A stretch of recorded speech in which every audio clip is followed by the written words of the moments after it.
자, 그리고 대한민국 축구를 대한민국에서 가장 사랑하는 분입니다. 네. 해설계 레전드 신문선 해설위원 박수로 맞이합니다. 안녕하세요. 안녕하세요. 네, 반갑습니다. 오늘 또 청문회 중계하고 오셨죠? 네. 일단은 뭐 저희가 자세한 영상들을 조금씩 저희가 준비를 했는데 그 네. 내용에 들어가기 앞서서 지금까지의 청문회 총평을 좀 하시자면요. 전반전 끝난 거잖아요. 그렇습니다. 셋이 이제 후반전하고. 네. 전반전 경기를 평가를 하면 한국 축구 대표팀 같아. 어느 팀이요? 공격수가 아니면 수비수가? 아니 전체적으로. 아, 전체적으로. 오늘 사실은 국민들이 상당히 기대를 크게 그렇습니다. 했잖아요. 관심이 월드컵에 높습니다. 부진한 거. 그다음에 알고 싶었던 것은 홍명보 감독의 연봉이 과연 얼마인지. 그리고 축구협회의 그 개혁과 변혁은 정상적인 속도로 가고 있는지. 네. 뭐 이런 부분이 궁금했는데 삑사리가 많은 거예요. 아. 슈팅하면 땅볼로 가고 골대 터무니없이 가고. 터무니없이. 그래서 좀 공부 좀 하지. 지난번 월드컵 때도 평가전 때마다 제가 그랬었잖아요. 모의고사 시험 잘못 본 친구가 본 곳에서 시험을 잘 보겠느냐. 예. 그랬더니 일각에서는 신문선 해설위원은 너무 비판적으로 잠깐만 그러는 것이 아닌가. 그래서 선수에 대한 비판하지 않는다. 그렇지만 전술이나 그렇지 않으면 본선에 가서 해야 될 작전이나 뭐 이런 것에 대해서 비판을 했었는데 오늘 전반전 경기 결과 자체를 놓고 보면 청문회 네. 조금은 선수들이 공부를 안 했다. 청문위원 국회의원을 얘기하는 거야? 예, 그렇죠. 알겠습니다. 네. 지금 미리 좀 말씀드리지만 다룰 내용이 많기 때문에 답변을 좀 짧게 부탁드리겠습니다. 알겠습니다. 저도 빨리 해야 됩니다. 네. 굉장히 좋은 지적인데 네. 대한축구협회 청문회가 오늘 이제 진행이 되는데 월드컵 32강 탈락하고 졸전을 펼쳐서 국회에서 청문회를 하는 게 아닙니다. 아니에요. 그게 아닙니다. 그게 아닙니다. 핵심을 잘 짚어야 돼요. 그렇습니다. 예. 그런데도 불구하고 청문위원 중에 32강 탈락해서 청문회를 열고 있다고 생각하는 바보들이 살고 있더라고. 난 진짜 너무 힘들다 이거. 너무 진짜 화가 나더라고. 아니 32강 탈락했다고 국회에서 청문회를 하냐? 월드컵 결과랑은 상관없는 거라니까요. 그 바보들의 집합 예. 잠깐 영상으로 준비했는데요. 함께 보시죠.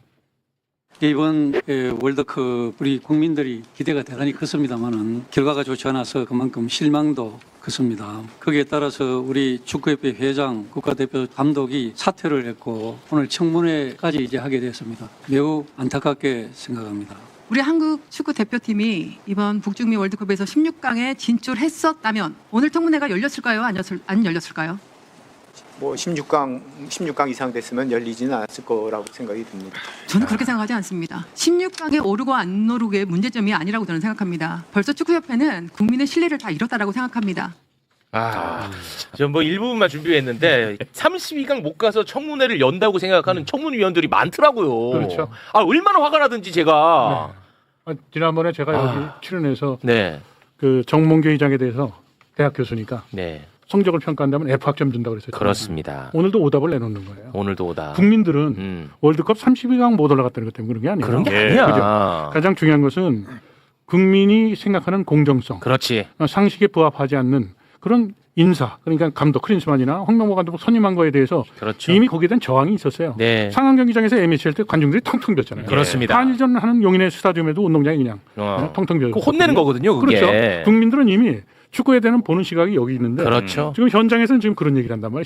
16강에 갔으면 오늘의 그 청문회가 있었겠느냐 했더니 거기에 아니래. 시험 보는 정몽규 학생이 아니라고 아이고. 오답을 쓰잖아요. 여론을 나는 그래서 절망했어요. 나는 네. 저 답 딱 보고 예. 뒤에 내용은 의미도 없겠다 싶더라고요. 근데 또 일각에서는 예. 제 주변에서는 그 정몽규 학생이 공부를 잘해서 일부러 오답을 얘기하는 것이 아니냐 이렇게 얘기하는 사람들도 있더라고요. 동정표를 의식해서. 동정표도 그렇고 이것이 오늘 증인으로서 진술하는 것이 현재 경찰서에서 수사가 지금 확대돼서 진행되고 있잖아요. 예. 그러니까 이제 이런 부분을 걱정을 해서 그런 것이 아닌가 뭐 이런 얘기를 하는데 네. 어찌됐든 뭐 시험에 대한 성적은 F학점입니다. 저는. 그렇습니다. 다시 한번 좀 말씀을 드리자면 국민의 세금이 들어가는 곳 아니겠습니까?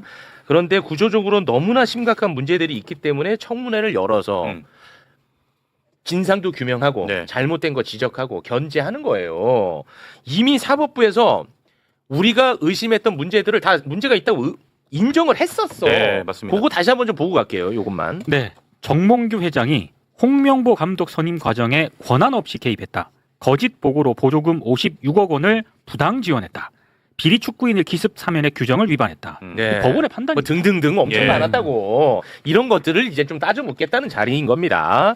자, 그러면 한 장면 한 장면 저희가 좀 준비를 했는데 함께 또 보도록 하겠습니다. 정몽규가요 축구 종합센터에 50억을 기부하겠다고 약속을 했다. 우리가 이 얘기 많이 했었잖아. 근데 결국은 안 내고 도망을 가버렸습니다. 이 정몽규의 그 비루함, 이 돈이 많은 사람이잖아. 네. 정몽규의 비루함이 이번에 여실히 드러났어요. 그거 아주 짧게 보고 가겠습니다. 지난해 축구협회로 들어온 기부금 내역을 문체부로부터 기록을 받아봤더니 회장님께서 기부하신 내용이 제로예요. 회장님의 기부가 제로인 것이 문제라는 것이 아니라 전 국민이 다 알다시피 회장 4선 도전할 때 50억 기부하겠다고 약속을 하셨거든요. 혹시 올해 하셨습니까? 사퇴 전에? 안 하셨나요? 무슨 말씀하시나요? 협회에 50억 기부하겠다고 하셨는데 하셨는지 여쭤보는 겁니다. 그 50억 기부 얘기하기 전에 요번에 그 30억을 그 하셨는지 안 하셨는지 확인해 주시면 되잖아요. 성적에 따라 질문할 게 너무 많아요. 안 하셨죠? 못했습니다. 아직 못했대.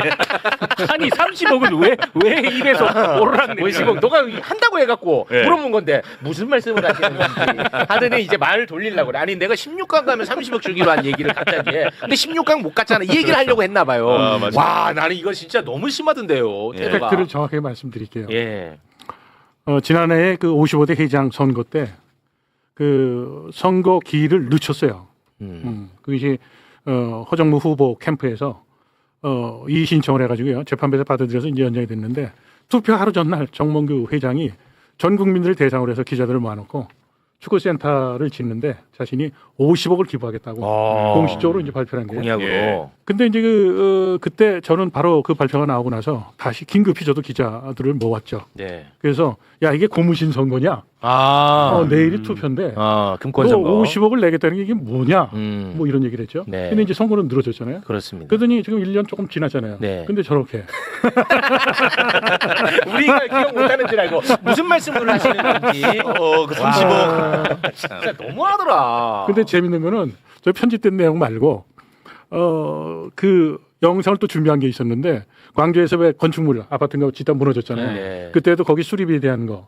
그다음에 뭐 그 저 공사 현장에 있었던 뭐 얘기에 거기에 시설 뭐 부담금이나 뭐 보수하는 들어간 비용을 기부하겠다, 지원하겠다고 얘기를 했는데 그것도 하나도 이루어지질 않았다는 거예요. 아 그것도 이 사람은 네.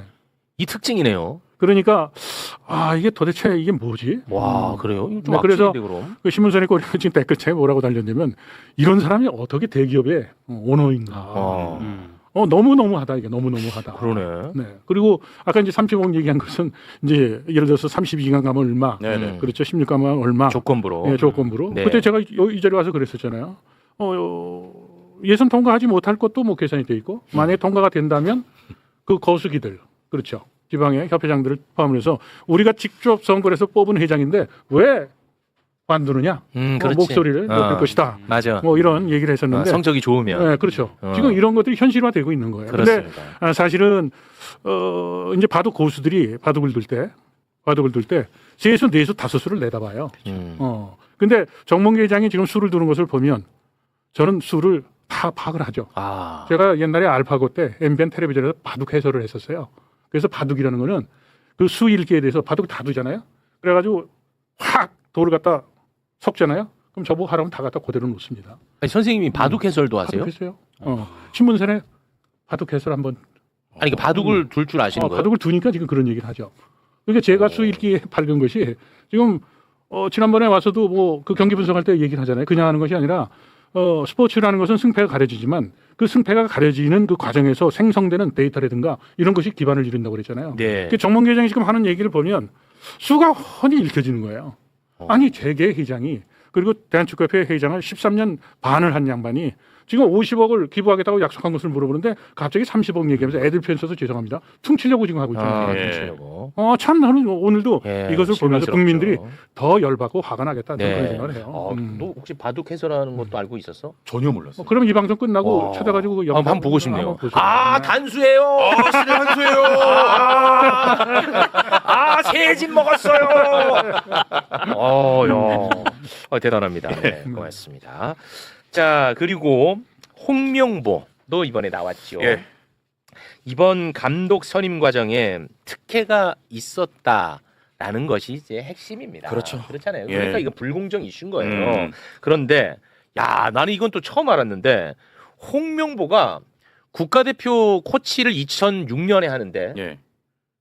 홍명보는 그때부터 특혜를 받았더만. 이 맞아요. 나는 몰랐어. 예. 그러니까 특혜가 익숙한 사람이 아닌가 하는 생각이 듭니다. 자, 그 장면 저희가 영상으로 준비를 했는데요. 함께 보겠습니다. 2006년 독일 월드컵 앞두고 아드보카트 당시 감독을 보좌하는 코치로 발탁되신 적 있으시죠? 예, 있습니다. 당시에 지도자 자격증 없으셨죠? 없으셨죠? 예, 그 당시에 예. 제가 제가 물어보겠습니다. 협회가 당시 지도자 자격증이 없었던 홍명보 증인에게 국가대표 A매치 출전 경력이 많다는 이유로 상급 자격증을 건너뛰고 곧바로 2급 자격을 취득하도록 하는 예외를 적용을 했습니다. 저희가 규정을 확인해 보니까 대표팀 지도자는 축구협회 1급 자격이 있어야 됩니다. 홍명보 증인, 축구협에서 자료 제출 거부를 했는데 본인 감독 연봉 38억 맞는지 공개할 수 있습니까? 얼마였습니까? 일단은 제 그 연봉에 대해서는 상호 밝히지 않는 조항이 있기 때문에 제가 여기서 직접적으로 말씀드리지는 못하겠습니다만은 지금 말씀하시는 38억은 그 정도는 아닙니다. 절대 아닙니다. 훨씬 적습니까? 훨씬 적습니다. 오늘 이 자리에서만 그 자격증 2급 자격 취득 예외 적용, 그다음에 보조 지도자이기 때문에 1급 자격증이 예외적으로 필요 없다. 그래서 선임을 했다. 두 번째. 아까 빵집 면접이라고 하는 세 번째. 그다음에 연봉과 관련해서도 배 이상의 연봉을 받는 것으로 추정되는 언론 보도가 있을 정도로 네 번째 특혜가 있었습니다. 유독 우리 홍명보 증인에게만 이런 특혜가 집중이 됐고 그 사이에 한국 축구는 후퇴가 됐다라고 하는 많은 국민들의 지적이 있는데 이에 대해서 어떻게 생각하십니까? 물론 거기에는 사실인 것도 있고 사실이 아닌 것도 있습니다. 하지만은 그런 부분들을 국민께 비춰진 점에 대해서는 송구스럽게 생각합니다. 야, 와, 왜 홍명보한테만 이렇게 특혜가 많아? 축구계 황태자라고 축구인들은 얘기를 하죠. 네. 이때 아드보카트 감독 왔을 때 문제가 됐던 것은 바로 동업자인 지도자들이 들고 일어났던 거예요. 아, 이때 그 문제를 삼았었어요? 그럼요. 축구 지도자들이. 문제 삼았었구나. 그 당시에 축구 연구소를 만들어서 축구인 박사들이 10명이 연구소를 만들어서 대한민국 축구의 미래의 갈 길에 대해서 순서를 계속 하고 있었어요. 그랬어요? 그때 또 하나의 이제 축구 단체가 하나 생겨지는데 지도자 협회가 생겼거든요. 네. 거기 박정환 감독, 그다음에 김호 감독, 차경목 감독, 이런 분들이 거기에 회장을 맡고 계셨어요. 그분들이 이 당시에 홍명보 감독이 지도자 자격증이 없는데 아드보카트 감독이 왔는데 거기 이제 코치로 들어가니까 지도자들이 다 들고 일어났죠. 아, 그랬었구나. 지도자들이 왜 들고 일어났느냐? 자기는 거기 가서 지도자 자격증을 따려면 신청을 하는데도 기다려야 돼요. 와. 근데 자격증이 없는 걸 빤히 아는데 아드보카트 감독이 국가대표팀 코치로 들어갔단 말이에요. 코칭 스텝으로. 네. 근데 보조 지도자라는 그 얘기를 하잖아요. 갑자기 만들어냈더라고, 만들어낸 개념을. 거죠. 그러니까 지도자 라이선스가 있는데 그 몇 급 뭐 해서 올라가야 되는데 B급이 이제 국가대표팀 감독할 수 있는 등급이거든요. 그 최소한 1급 자격증이 있어야 되는데 그 자격증이 없으니까 지도자들이 들고 일어나니까 네. 아주 들어보지도 못했던 보조 지도자. 만들어냈어. 보조 지도자는 뭐냐면 예서 장비를 준비한다든가 옛날에는 선수들이 피곤하면 근육을 이렇게 마사지하는 사람들이 있거든요. 네. 딱 더 밑에 있는 사람들. 네. 뭐 이런 그 명칭으로 해석해서 피해간 거죠. 와. 피해가서 엄청난 특혜네. 그러니까 그 홍명보 감독 가는 그 길에는 늘 이렇게. 와. 그러니까 왜 홍명보 감독에게만 이런 특혜를 그래서 이제 나오는 게 마피아. 고대 카르텔이 아, 나오는 거예요. 그래서 달리 설명이 안 되니까. 그러니까요. 네. 오데 카르텔 그다음에 정씨와 가깝다. 정씨 일가와의 그래서 신분. 그 정씨 일가의 황태자라고 얘기를 하고 그리고 홍명보 감독은 사실은 축구회장까지 가는 길을 축구인들이 다 예측을 하고 있었어요. 그랬어요? 아까 바둑 얘기하듯이. 아. 그래서 자 보세요. 2014년 월드컵 때 최악의 성적을 거뒀는데 역대 최악이었죠. 그렇죠. 근데 갔다 왔으면 일반적인 감독이었으면 어떻게 될까요? 그늘에 가서 숨어 있겠죠. 그렇습니다. 근데 홍명보 감독은 그다음에 뭘 했죠? 회식했죠. 회식이 아니라 회식했잖아요. 브라질에서 회식한 거고 네. 한국에 귀국해서 전무이사를 했죠. 전무이사하고. 행정의 가장 꽃이거든요. 그게. 그래서 전무이사를 하다가 맞아. 그것도 황태자 길을 걷는 황태다라. 거구나. 그다음에 또 현대중공업 감독으로 갔잖아요. 현대로. 현대중공업 감독 가서 와. 10억 정도 돈이 그러네. 엄청 받는 이제 감독 그러네. 생활을 했어요. 그러다가 대표팀 감독 하기 싫다 막 그러는데 갑자기 뿅 그러고서 올라가잖아요. 그러네. 외국인 감독 가서 면접하고 이 그림이 있는 거네. 지원서 다 받고 그렇잖아요. 그러면 이번에 월드컵에서 성과를 거두면 그 다음에 포수는 어디였을까? 정몽 회장이 이렇게 시끄러우니까 그러면 대리인으로 짜자잔 하고 들어갔겠죠. 야, 확실히 바둑 해설을 하시는 분이야. 그림이 그려지네. 근데 실제로도 그런 소문이 있긴 했었어요. 홍명보가 차기 이제 대한축구협회장. 아니 장학생들이 많아요. 네. 와, 학생들이. 이거 굉장히 심각합니다. 그러니까 홍명보는 이렇듯 계속 특혜를 받아오면서 성장하다 보니까 예. 특혜가 너무 익숙하고 특혜가 아닌 줄 아는 것 같아요. 자연스러운 거죠, 본인은. 그래서 이번 감독 선임이 홍명보는 진짜로, 그러니까 진심으로 문제가 없다고 생각하는 것 같아요. 아 그런 것 같아요. 이게 워낙 익숙해져 예. 있다 보니까 그 장면 이번 청문회에서도 여실히 드러났는데요. 영상 함께 보겠습니다. 2024년 7월 5일에 당시 감독 추천에 대한 아무 권한이 없던 이임생 이사가 빵집에서 밤 11시에 감독님을 면접하듯이 만난 이후에 별도의 면접 과정과 PT도 없이 선임이 됐습니다. 당시에 축구협회 많은 관계자들과 축구 팬들이 이 문제를 이미 지적했습니다. 그때 모르겠다고 대답하셨죠. 예, 맞습니다. 저한테 제안을 하러 왔을 때는 저는 정상적인 절차를 거쳐서 왔다라고 생각을 했습니다. 정상적인 절차가 아닌 거는 누구나 아셨을 텐데 왜냐? 그 이후에 면접과 PT가 없었거든요. 다시 한번 기회를 드리겠습니다. 축구인의 자존심으로서 국민들 앞에 축구협회 시스템을 붕괴하는데 함께 묵인하고 일조했다라는 사과의 말씀 하실 생각 없습니까? 제가 집 앞에서 만난 게 국민들께서 좀 불투명하다라고 생각은 하실 수 있다고 생각이 듭니다. 하지만은 저는 제가 집 앞에서 만났다고 해서 어떤 특혜나 어떤 이익을 요구한 적은 한 번도 없습니다. 그러니까 예. 이 자체가 예. 문제라고, 그러니까 아예 생각을 안 하는 거야. 근데 이게 말이 좀 안 되는 게 이임생은 권한이 없는 자잖아요, 그렇죠. 당시에. 네. 근데도 이게 특혜가 아닌 줄 알았다는 게 나는 이게 좀 받아들이기 어려워요. 이건 짠 거죠. 짠 거예요. 짠 거죠. 그렇게 보시면. 이임생이가 지금 있어야 되는데 이임생 안 왔잖아. 안 왔잖아. 이임생이 권한이 없는 자였잖아요, 당시에. 근데 지금 좀 없었죠. 홍명보 감독하고 정몽규 회장은 일관되게 이거는 잘못됐다. 예. 영상이 준비되어 있는지 모르지만 정몽규 회장이 여기에 관련된 질문을 받고 뭐라 그러냐면 자기는 문체부에서 28가지의 비사실 중에 감독 선임에 대해서 클린스만 홍명보 감독 그 선임에 대해서 그것은 잘못된 행정이라고 그것을 지적을 했고 그리고 자격정지상의 중징계의 처분의 그 근거가 된 거거든요. 네. 근데 그 부분에 자기가 잘못됐다고 생각하기 때문에 항소를 했다고 얘기를 해요. 음. 그러면 이 부분에 이임생과 그 지금 홍명보 감독 그리고 상위 위치에 있는 정몽규가 지시를 해서 이임생은 빼박이에요. 이게 여기서 짜서 안 나오더라도요. 이임생의 기자회견 중에 이런 게 있어요. 정몽규 회장이 나에게 전권을 줬다. 그래서 내가 그 후임 감독들 사람들 면접을 하겠다 외국 가서. 그러다가 갑자기 오자마자 지금 온 거거든요. 홍명보 감독도 여기서 마지막 저는 용기를 갖고 국민들한테 잘못했습니다. 사과를 했으면 좋을 뻔했다는 거죠. 예. 자, 한번 생각해 보세요. 지난번에도 얘기했잖아요. 대학교 시험을 보라는데 원서도 접수를 안 했어. 접수도 면접도 안 했어. 그런데 합격했네. 와, 그게 그- 특혜가 아니라네. 근데 그걸 갖고서는 자기는 나를 만나러 왔대. 그 대학교 교수가. 와. 총장이 만나러 왔대. 그래서 자기는 정상적인 절차를 통해서 감독이 됐다라고 얘기를 해요. 거기에 또 그 전 단계를 볼게요. 홍명보 감독이 후임 감독으로 얘기가 되니까 울산 팬들이 다 들고 일어났잖아요. 맞아요. 그러니까 홍명보가 뭐라고 했어요? 난 절대 가지 않겠다. 나는 떠나지 않는다. 그러다 어느 날 갑자기 밤에 야밤에 가서 빵집 가더니 계약하고 와가지고. 봉사하러 간다고. 그래서 시작된 게 홍명보 나가 정몽규 나가라고 그 떼창이 시작됐던 것이 울산에서부터 시작했던 예. 거예요. 그러면서 상암으로 불이 붙었고. 울산부터 시작. 그런데도 불구하고 지금 국민들을 이것은 기망이야. 속이는 거지. 그렇지. 속이는 거야. 네. 그러니까 안타깝다는 거야. 저는 이게 왜 그러냐. 캐빈에서 그 시민단체가 고소했던 것이 한 1년 반 정도 동료경찰서의 캐빈에서 있었어요. 그런데 이것이 이제 본격적으로 수사가 되거든요. 본격적으로 수사가 되니까 이 기회를 맞춰서 업무 방해 예를 들어서 이것이 해당이 되는 거거든요. 그러면 이것이 조사가 되면 그러니까 이임생이가 오늘 빠진 거죠. 안 왔죠. 그러니까 뭐 국민들은 더 화가 나죠. 근데 축구 팬들은 이미 다 알고 있어요. 이런 사실들을. 다 알고 있어. 알고 있죠. 그럼요. 그렇습니다. 저 당시에 이제 우리 대표팀 감독 지원했던 많은 외국인 그 감독 후보들이 PPT를 엄청 정성 들여가지고 우리 하물며 한 감독은 세대 교체까지 어떻게 할 거냐 이런 것까지 다 준비를 했다는 거예요.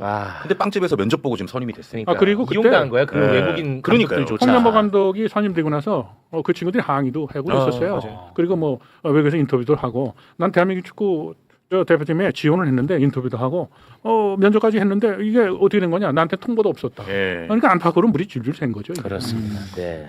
자, 시간이 좀 많이 흘렀는데 요 얘기 짧게만 좀 하고 가겠습니다. 이거는 형사처벌 대상이 될 수 있을 만한 이야기가 오늘 나온 게 있어요. 노정면 의원이 문제 제기를 했는데, 야, 이거는 좀 심각해 보이던데. 일단은 그 코리아 풋볼파크 관련인데 영상 보기 전에 그 좀 배경 지식이 있어야 좀 알아듣기가 쉬울 것 같아가지고 간략하게만 설명해 주세요.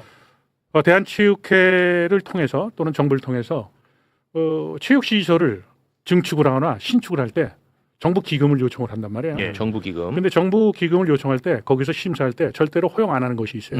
그게 뭐냐면 체육시설, 체육관이라든가 건물을 줘서 체조 같으면 실내에서 해야 되잖아요. 네. 근데 거기에 사무실, 회장실 이것을 회장실. 두면 정부에서 그것은 심사에서 배척돼. 탈락시켜. 그 왜 그러냐? 만약에 축구협회에 그것을 회장실과 사무실이 있는 것을 주면 다른 종목도 궁색한 사무실을 갖고 있는 경기단체들이 계속 우리도 키워나가. 지원해달라고 하면 정부의 예산은 제한돼 있고 그러니까 오케이. 그걸 못하게 하니까 그러면 얘기하세요. 오케이. 이제 이해하셨죠? 요까지만 알면은 영상 보면 이해할 수 있을 것 같아요. 오케이. 와, 네. 듣고 보니까 더 열받네. 자, 영상 함께 보겠습니다. 천안 미니 스타디움 건립 사업 수백억 원이 들어간 사업이고요. 이 가운데 국고 보조금 77억 원이 투입됐습니다. 사업 계획서와 도면을 제시하고 국비를 받겠다고 했어요. 근데 여기 보면 임원실이나 회장실 같은 그런 사무 공간이 안 들어 있습니다. 그런데 이렇게 신청을 해놓고 일부 국비를 받았어요. 그 다음에 건축 허가를 낼 때는 회장실, 전무실, 임원실, 뭐 여기 뭐 비서실, 업무 준비실 이런 것들 무려 400여 평, 430평 정도를 스타디움 3층에 건립한 것으로 건축 허가를 받았습니다. 사업 계획서에다가 축구협회가 신청하면서 넣었던 거와 건축 허가 받은 이 도면은 구조도 다르고 용도도 달라요. 와, 이거 허위 아니 아니에요? 이거는 사기 아니에요? 사기죠. 그러니까 이거 너무 큰 건 같은데? 그래서 문체부 감사에 이것도 지적이 된 거예요. 그래서 돈 나간 거 환수하겠다. 아니 환수해서 끝날 문제가 아닌데? 근데 건축 허가는 그죠? 천안시 쪽에서 했겠죠. 네? 네.